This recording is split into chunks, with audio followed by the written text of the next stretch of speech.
Thank you, Isaac. Welcome. Good to see everyone this morning.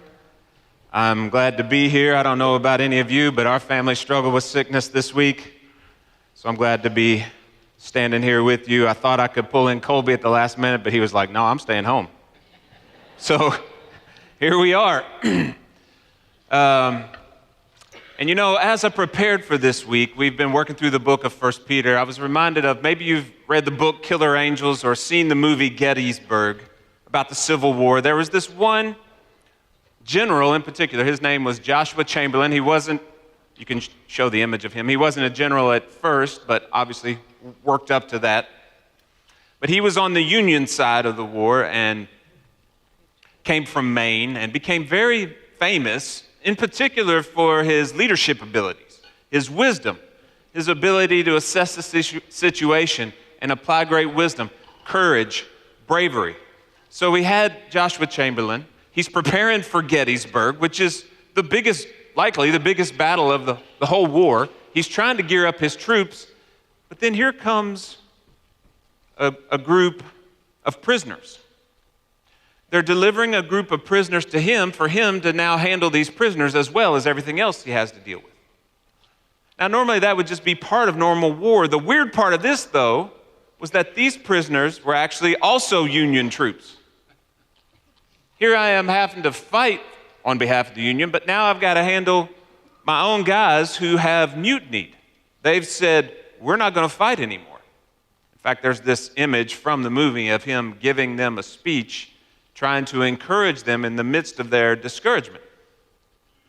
What had happened was they felt like, hey, we did what we were asked, and yet you're continuing to string us out.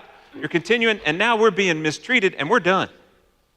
This has gone on long enough. We did what we were asked. We're done.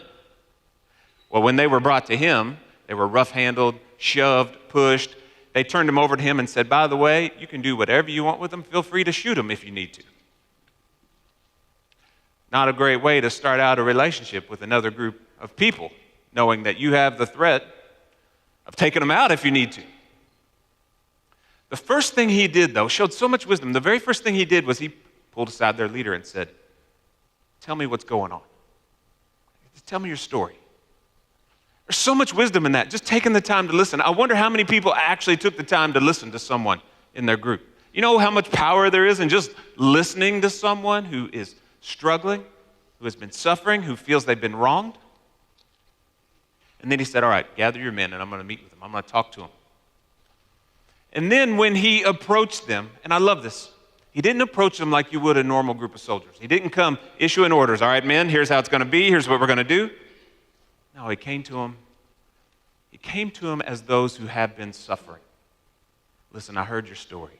I'm sorry about what you've been through. It sounds like it's been really hard. Met them at their level. But let me tell you guys, we've got probably the biggest battle in the whole war coming. He turned from, let me just try to relate, to now let me cast vision again for why we're here. Let me remind you of why we're in this situation, because I need help. I don't want to go out there alone. I can use every soldier that will help. When I read back over that speech, listened to his speech given to them, I thought, one of the great things that showed so much wisdom that we're going to see in today's passage is how you can meet the needs of someone who's hurting in the midst of their pain. How do you, as a leader, engage with someone who's hurting? Meet the needs of the suffering. How do you minister to those in the midst of their suffering? We saw last week in 1 Peter, we were wrapping up chapter 4, we saw that he was encouraging them, saying, look, don't be surprised that suffering has come upon you. Don't forget you signed up for this. And sometimes we don't want to be reminded of that in the midst of suffering. Sometimes we don't want to be, yeah, I know, but it's still not fun. How do you meet people in the midst of the suffering when they're ready to give up, when they feel like this isn't what I signed up for, I don't want any more of this? How do you still lead the hurting, lead the suffering in the midst of the challenge? That's what we're going to see today in the book of 1 Peter. If you can turn to 1 Peter chapter 5, if you have a church Bible, that'll be on page 955. The page will be on the screen. 1 Peter chapter 5, and we're going to read verses 1 through 4. He's going to address the elders. He's going to address the leaders directly. 1 Peter chapter 5. So I exhort the elders among you as a fellow elder and a witness of the sufferings of Christ, as well as a partaker in the glory that is going to be revealed. Shepherd the flock of God that is among you, exercising oversight, not under compulsion, but willingly, as God would have you, not for shameful gain, but eagerly, not domineering over those in your charge, but being examples to the flock. And when the chief shepherd appears, you will receive the unfading crown of glory. What we're going to see in this passage today is 3 ways to lead those who are hurting, 3 ways to lead, to continue to give leadership and direction to those who are hurting, to those who are in the midst of suffering, to those who are ready to give up. How do you continue to engage, to lead, to serve them well? We're going to see 3 ways here, and the first one is in this very first verse. The first one is all about showing a strong sense of self-awareness. You can't lead others in the midst of their suffering if you don't already have a strong foundation, a strong sense of self-awareness to lead others. In fact, you've had those leaders in your life who didn't have that. They seemed oblivious to everything else that was going around them. It was only about them. I remember one summer I was serving on a project, and the leader of that project seemed to lack self-awareness. Had a lot of talents, a lot of gifts, very brilliant, but seemed to really lack a sense of situational awareness, self-awareness. In fact, one day I came to him. My grandmother had passed away over the weekend. And this was my grandmother. For many years, I was her only grandchild. And so I got all the attention until my brothers showed up and ruined it all. But I was the, let's say, most favored grandchild for many years because I was the only one. She meant a lot to me for many reasons, not just because of all the, well, probably because mostly all the attention she showed me. But it was hard to know. She had finally passed. She had lived a long life. She was 93. But I said, listen, I'm going to need to fly to the funeral. I'm going to leave this afternoon. I'll be back at this time, still engaged with the project. Here's my plans. I've got people stepping in for me. And his response was, I'm so sorry to hear that. When you get back, here's what we're going to do next. Here's the next step of the project. Here's the other tasks. It was like he didn't even hear a word I said, never missed a beat. Just stayed on the topic of business for the project and everything he was a part of. And I thought, I'm never working with this guy again.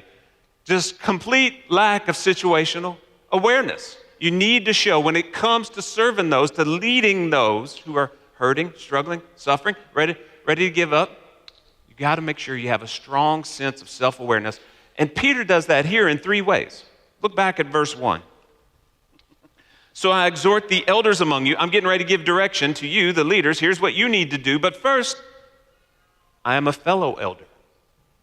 He's going to relate to them on 3 levels. First, as a peer, I'm a fellow elder. And look, if anybody could say, I'm not the same as you, it would be Peter. Peter could say, look, Jesus put me in charge, actually, of all this. If you remember, let me take you back and quote to you what he said to me word for word. I've memorized it.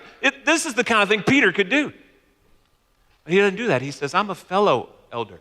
At one level, we are on the same playing field. Every Christian could say that, no matter what gifts or talents God has given you, no matter what leadership position he's given you.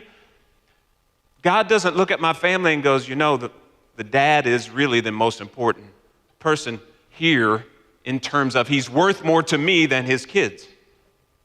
No. We are worth the same to God. We have different responsibilities, roles. He doesn't look at the church and go, the pastor really is worth more than anybody else in the church. No, look, at one level, we all are believers, children of God. He comes to them as a fellow elder on the same playing field, comes to them as peers. Then he comes, the second level he relates to them, not as a peer, but as a subordinate. Now, it's kind of veiled here, but look at what he says next. He says, I come to you as a fellow elder and a witness of the sufferings of Christ. Now, at first glance, that seems like a subtle flex. Hey, by the way, I was there. I saw how things went down. You weren't. but I was. It seems like a subtle flex, but if you remember how that went for Peter, yeah, he was there when Jesus was being crucified. How did he respond to that? I've never even heard of the man. He cursed. He said, leave me alone. I deny him. I don't want anything to do with him. I don't know about you, but I don't usually tend to bring up my biggest failure of all time very often. The beautiful part of that, though, was how Jesus responded to him. Because if you remember when we studied the book of John, at the end of the book of John, Jesus was on the shore while they were fishing. Peter's like, I think that's Jesus. Jesus says, cast your nets. They get a bunch of fish. That is Jesus. He swims back to shore. And Jesus had waiting there a charcoal fire. That was the one place where that phrase was used. The only other place it was used is when Peter was warming himself at a charcoal fire, actively denying Jesus. Jesus sets the setting. Remember the last time you saw me? It was around a charcoal fire. Remember what you were doing last time? You denied me 3 times. And so he asks him 3 times, Peter, do you love me? Peter, do you love me? Peter, do you love me? If so, here was his charge to him. Tend my sheep. Feed my sheep. 3 times. Tend my sheep. Feed my sheep. Care for my flock. And he restores Peter. Now, the reason why this is him coming as a subordinate, I was a witness to that. He's saying, look, I'm not above any of you here because I have done something none of you have done. It's to deny him at his worst moment. And if he can forgive me, and by the way, I don't know what you've done. I'm sure there are some people here today who think God could never forgive me for that thing I did. If he can forgive Peter, who in his lowest moment said, I don't want anything to do with you, he can forgive you. He will forgive you. Don't believe the lie that he can't forgive you.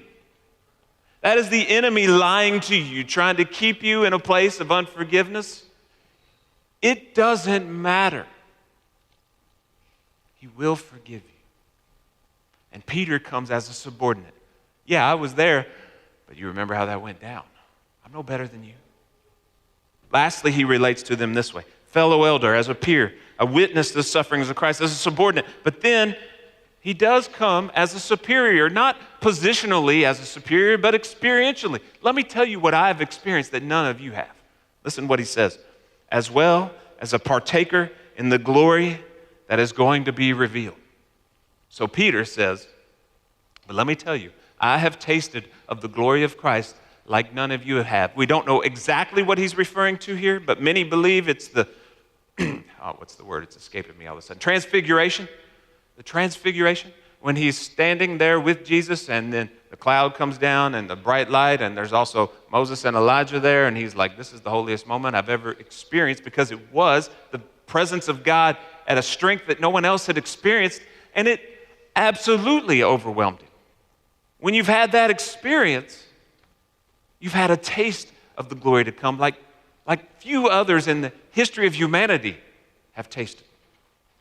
And so he comes to them and says, look, before I even give you instruction, we're peers. By the way, I'm your subordinate. And by the way, let me tell you what's coming. So come first with a strong sense. If you are going to try to lead others who are hurting, just have a strong sense of self-awareness. And if a guy comes to me with this sense of humility that Peter showed, look, I'm no better than you. I'm going to be a lot more open to hearing from them, their direction for my life. So that's the first way we help others, lead others who are hurting, suffering, ready to give up. Now the second way here starts in verse 2. And the second way is focus on your main purpose. Focus on your main purpose. Look at verse 2 here. He says, a fellow elder, I exhort you, shepherd the flock of God that is among you, exercising oversight. So here's the direction Peter gives to the elders. He says, shepherd the flock that's among you. He is calling them to focus on their main purpose as leaders, is to shepherd the flock. There are a lot of different directions that a pastor or a staff member at church can be pulled throughout the week. I mean, I can be involved in choosing paint color. I could serve as what seems like a general contractor. I might be a part of a wedding or a funeral, or give marriage advice or theological direction or book recommendations, probably my favorite part of the week. There can be 100 different directions you can be pulled over the course of the week. But at the core of the responsibility of a pastor of this church is to shepherd the flock, to care for the flock. And if I mentioned that story of Peter being restored, the two words that were given to him, feed my people, feed the sheep, tend the sheep. The word there for tend is the same here as shepherd the flock. Feed and tend. Deliver the word of God to them. Feed them with my word. That's the core of what our church is about. Our foundation is his word. If we do all that other stuff throughout the week, but we're not feeding you his word, then we've missed it. If we're not focused on the gospel of Jesus Christ presented in his word, we can do all that other stuff all throughout the week, great, and we've missed it. So the starting place when it comes to helping those who are hurting, leading those who are suffering, is to not give up on your core calling. Don't forget that what whoever is hurting needs more than anything else is the word of God and Jesus Christ presented in it more than anything else. Focus on your calling. Focus on the core of your calling. Don't get distracted by all the other things. And this is what he is saying to the elders here. Keep feeding, keep shepherding, keep tending, keep caring to their needs. Don't lose focus in the midst of the suffering. Now, the third way, he gives them direction here. And this one's important. Know your temptations. Anyone who has been in a leadership position, and look, that could be as a parent, that could be as a boss, that can be just the time you got the opportunity to pick the team on the playground. Anyone who is in a leadership position knows there are temptations to abuse that, to use it for your own advantage rather than for the good of others. Anyone who has been in that position knows how that little taste of power feels. Feels good. I kind of like this. How can I use this for me rather than for others? You need to know your temptations, specifically the temptations of eldership, leading in a church. What are some of those primary temptations that elders, church leaders are going to face? He's going to address a few here. Look back at verse 2. Shepherd the flock of God that is among you, exercising oversight. Now he's going to give three contrasting pairs of temptation and antidote. First, not under compulsion, but willingly, as God would have it.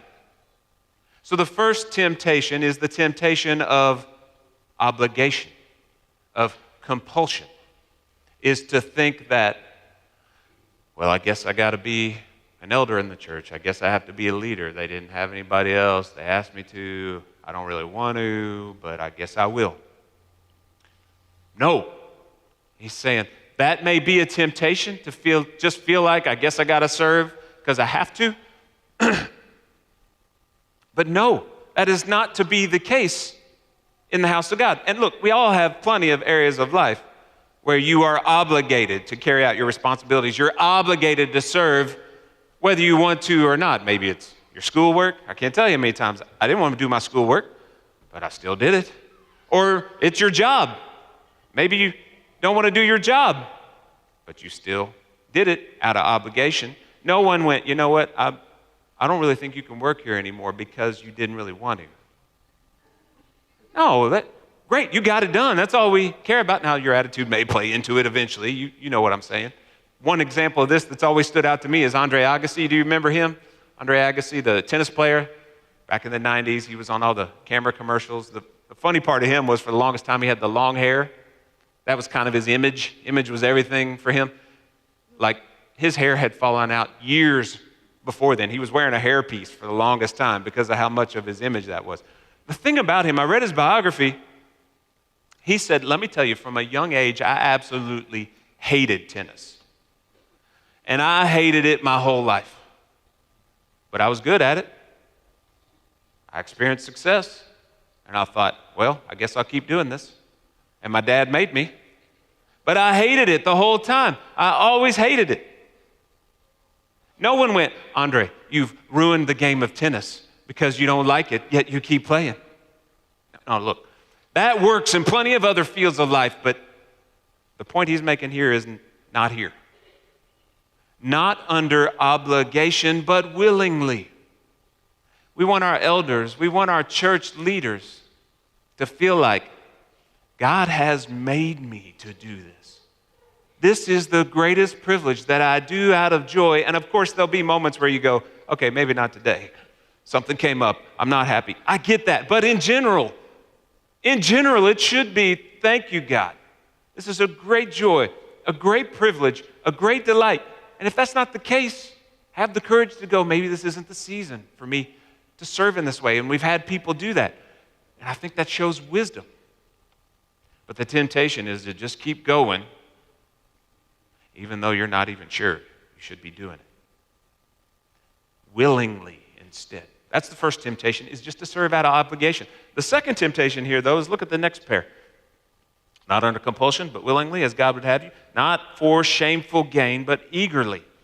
The second temptation is the temptation of shameful gain. Shameful gain. The context here specifically is financial. Finances gained in the wrong manner, done for the wrong reasons. Now, gain inherently isn't bad, meaning it's not wrong to serve in ministry. I feel a little self-serving saying this. To be paid to serve in ministry, it's not inherently wrong, but if your main motive is for money, that's a big problem. And it's a temptation, by the way, that churches face all the time. That's why we have a lot of controls in place around our finances. I mean, the people who collect the money are different than the people who count it, are different than the people who deposit it in general, different than the people who then check the deposits versus those who said what they said they deposited. And it's different even then than the person who comes back and checks each individual transaction. In banks, we have one control over another to protect the church and to protect the people who are handling money. I've had instances where people try to give me a pile of money. Hey, look, we just had this event. That didn't sound right, but I'm talking about in terms of if there's like a conference or we had a men's breakfast. Hey, here's the money we got from people who paid for breakfast. And I'll say, whoa, before you hand that to me, you count it and you text the number to the person I'm going to give it to. And so then we've got accountability.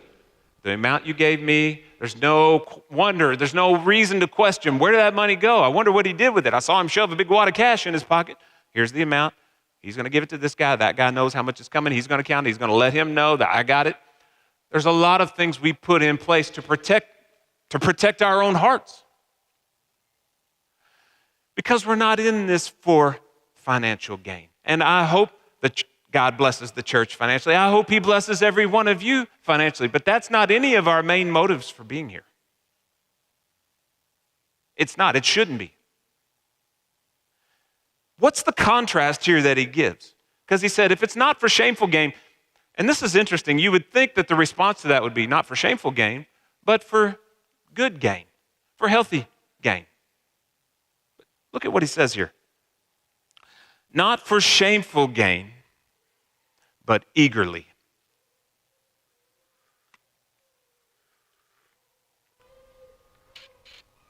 I love this contrast. Not for shameful gain, but eagerly.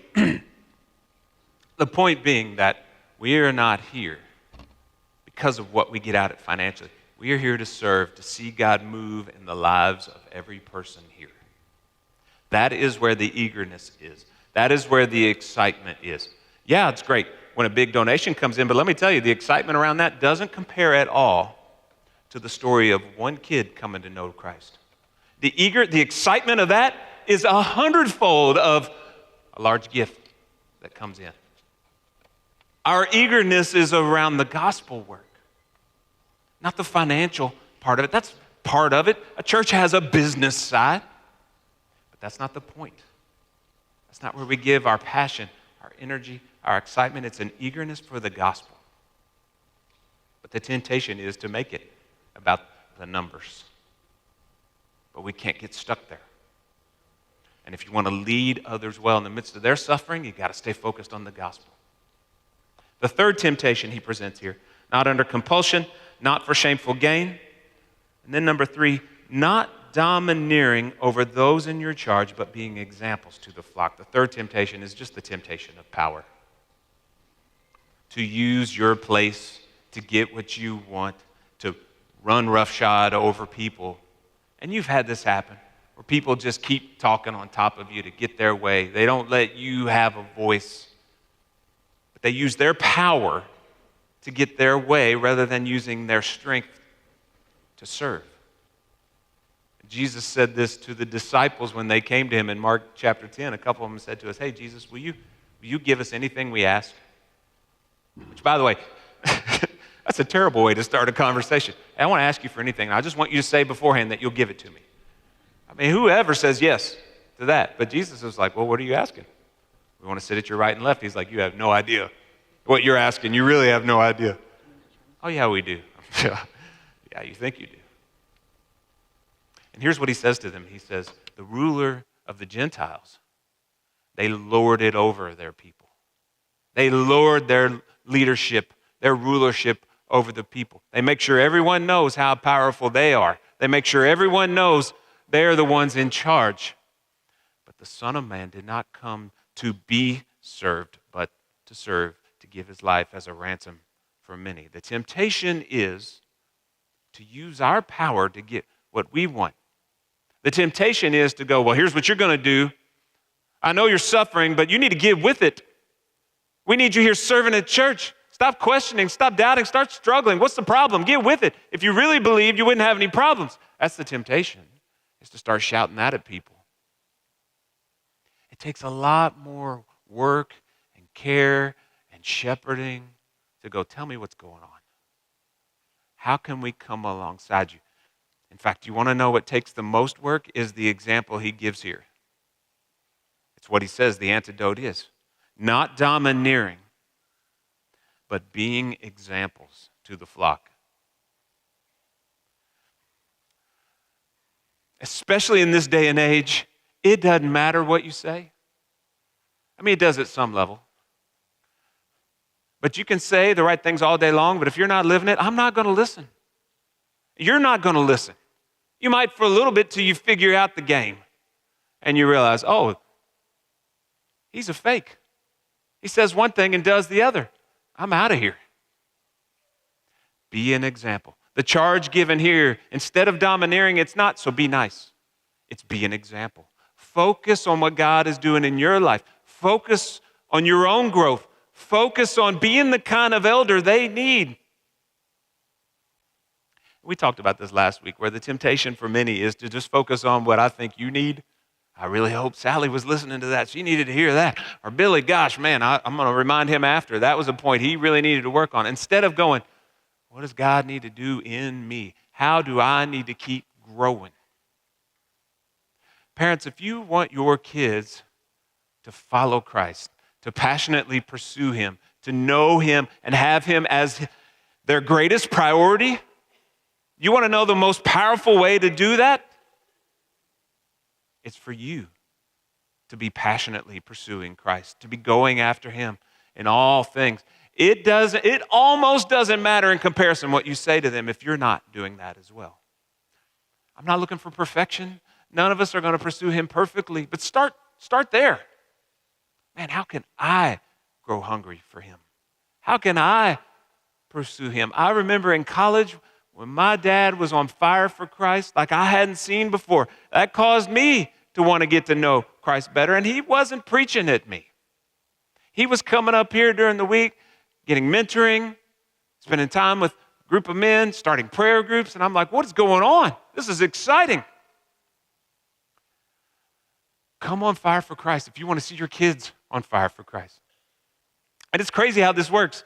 The statistics show, you want to know the best predictor of who you will become. Everyone in this room, statistically, the number one predictor of who you will become in life in terms of health, job, where you'll live, how long you'll live, how much money you'll make, your education rate.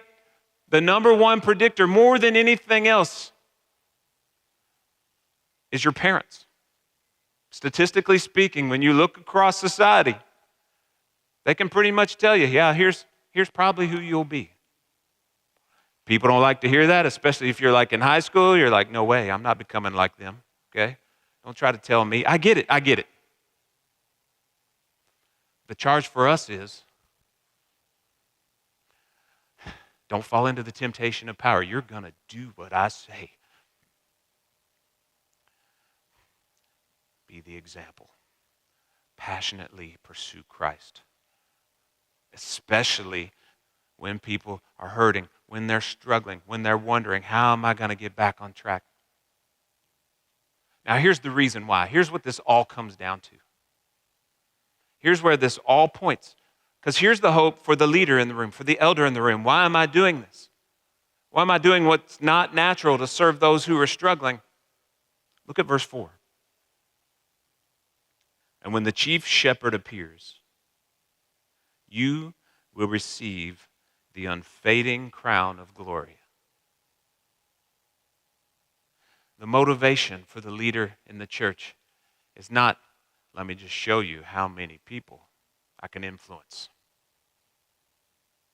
Now, that's a piece of it. Man, I hope God uses every one of us in here to see many, many, many come to know Christ. And there's so much joy in being a part of that. But that doesn't compare to being able to receive an unfading crown of glory.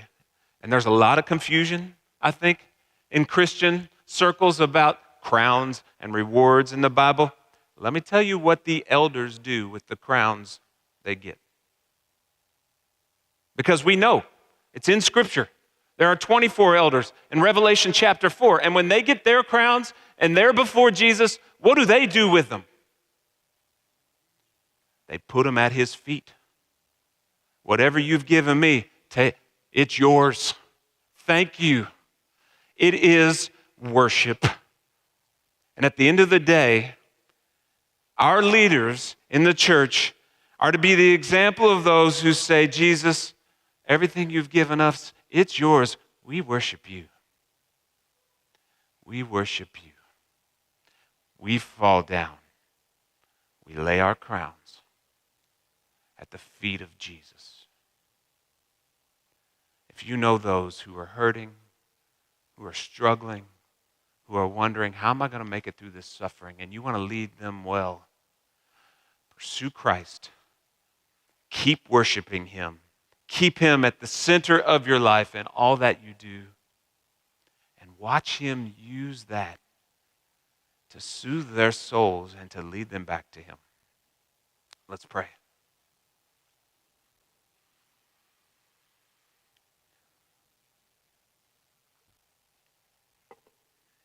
God, we thank you for this morning. And we thank you that even in the midst of knowing, Peter knew that his audience was struggling. They were suffering. They were under a heavy burden. And he still knew we've got to lead well. We've got to continue to minister, to continue to pour into their lives. And I'm sure there are people in the room today who are on the verge of just going, I don't know. I'm not sure I can bear up any longer.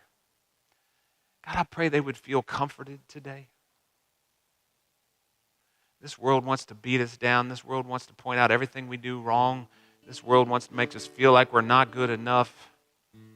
And you just say, come to me. Come all who are weary and heavy laden. Take my yoke upon you, for his yoke is easy. His burden is light. His yoke is joy.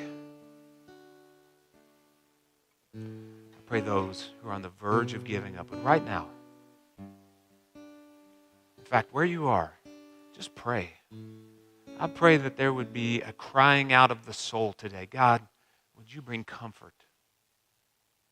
And I'm going to call out some words, and you just pray those silently as if that word hits you where you are. God, would you bring comfort? Would you bring peace? Would you bring hope to endure? Would you give wisdom? Whatever suffering continues to be piled upon, would you give wisdom for how to handle that? Would you restore joy?